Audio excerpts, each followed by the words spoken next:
সম্প্রতি আগরতলা মেডিকেলের ছাত্রী আবাসনে ঢুকে আবাসিক ছাত্রের মোবাইল ছিনতাইয়ের চাঞ্চল্যকর ঘটনার পরিপ্রেক্ষিতে বেশ নড়েচড়ে বসেছে কলেজ কর্তৃপক্ষ।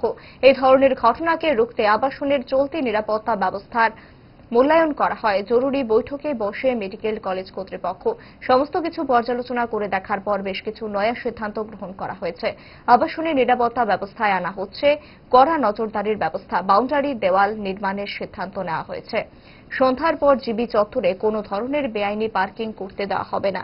আজ সরকারি মেডিকেল কলেজের কাউন্সিল ঘরে আহত সংবাদ সম্মেলনে জিবি হাসপাতাল সহ মেডিকেল কলেজের নিরাপত্তা নিয়ে সংবাদ মাধ্যমের মুখোমুখি হন মেডিকেল সুপার ডাক্তার বিধান গোস্বামী।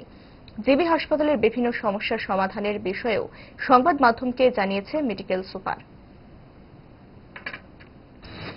আমাদের আগরতলা গভর্নমেন্ট মেডিকেল কলেজের আমাদের যে ইন্টার্ন হোস্টেল, যেটা রেসিডেন্ট হোস্টেল, ওইটাতে একটা ইনসিডেন্ট হয়। তো তারপর আমরা বিভিন্ন পত্রপত্রিকা বা সংবাদ মাধ্যম বা যেখানে দেখেছি, তাতে আমরা দেখছি যে বিভিন্নভাবে বিভিন্ন ধরনের খবর আসছে।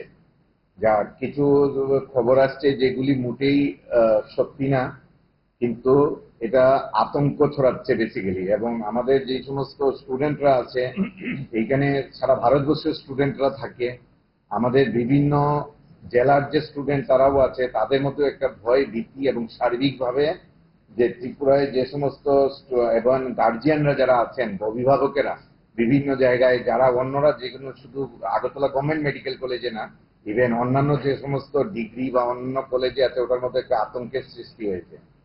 তো এই ঘটনার অ্যাকচুয়ালি যে গভীরতা বিবেচনা করে আমরা চিন্তা করলাম যে আমরা আজকে যদি সাংবাদিক বন্ধুদের সাথে সামনাসামনি ব্যাপারটা তুলে ধরি, তাহলে হয়তো যে ধোঁয়াশাটা আছে এটা কিছুটা কেটে যাবে।